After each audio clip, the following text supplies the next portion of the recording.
Gloves here, and today I'm going to be showing you a free VST. This one is by Melda Audio. It is a WaveShaper. So if you don't have a WaveShaper that comes with your DAW, this could be the WaveShaper for you. So if I play a couple notes here, I have a particular setup because I want to show you a couple things special about this WaveShaper, and we're going to talk a little bit about how WaveShaping works. But essentially, here's my sound before. It's a Harmor preset, and then I will now run it through this WaveShaper.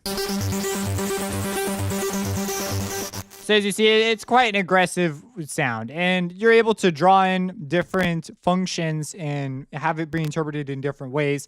We're going to talk about that in just a sec. So that's cubic, here's squared, and here's linear. Now I've had asymmetric on. If I take it away, you see that it becomes much weaker. There are reasons for this that we're going to talk about.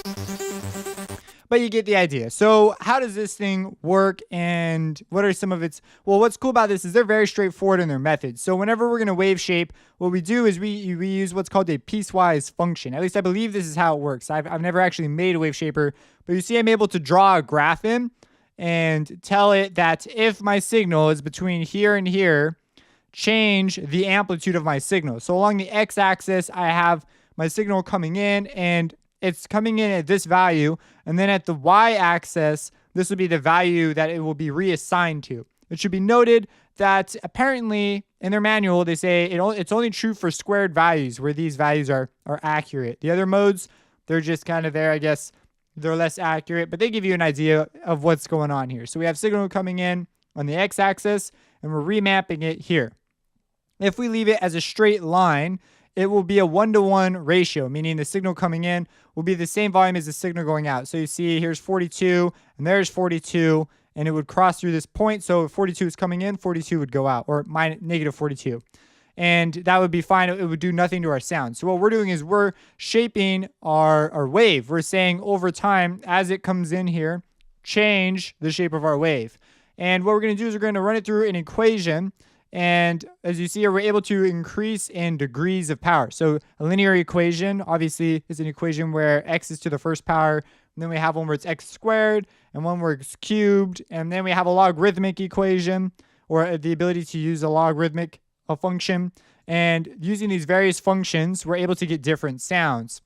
So, okay, that's really cool.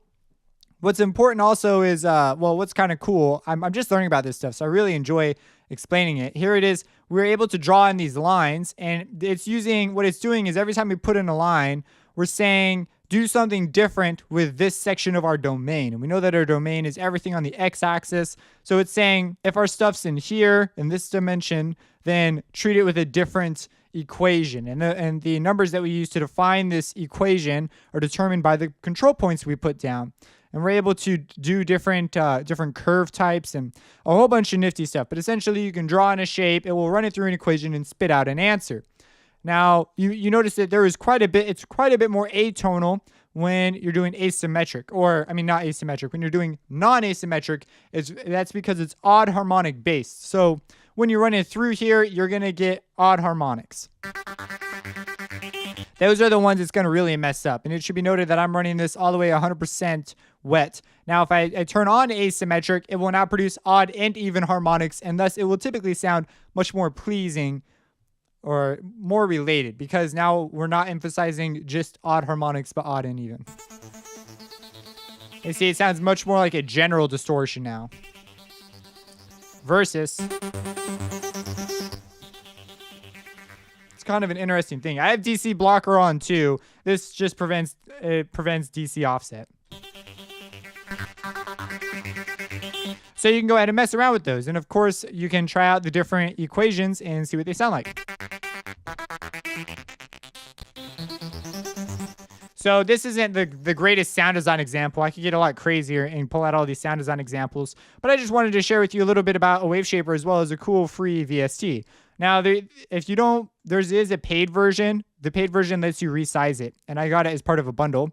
But another cool thing here is they have an automatic gain control. So you see, I'm actually running really low because we're running it through and remapping amplitude at a rather high value. Automatic gain control, it won't prevent every click and pop. You'll still get jumps, so you still want to turn the volume down probably. But this is essentially so you can make judgments that are worthwhile.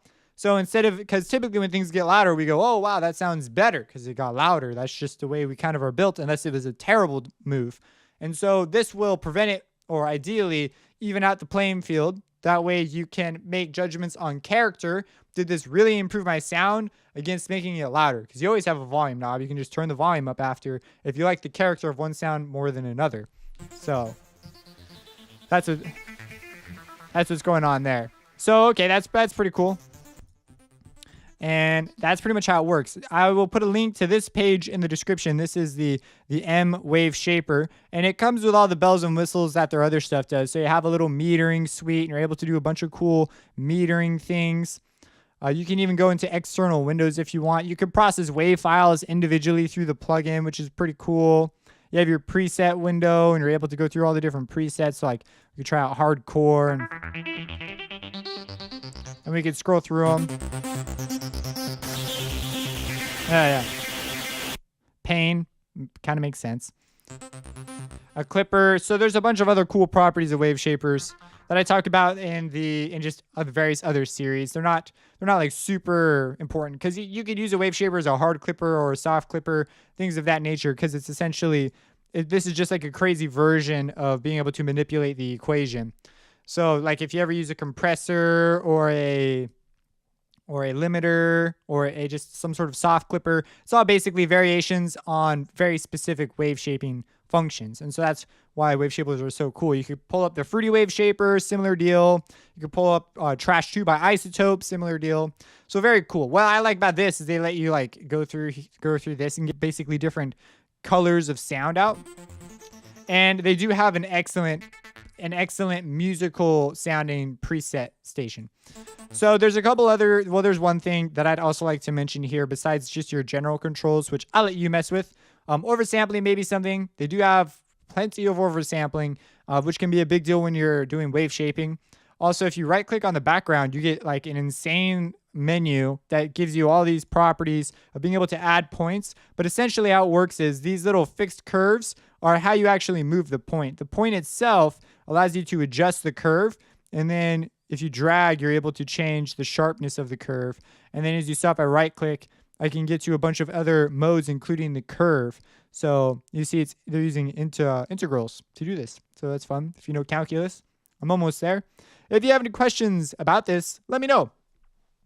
Subscribe and have a blessed day.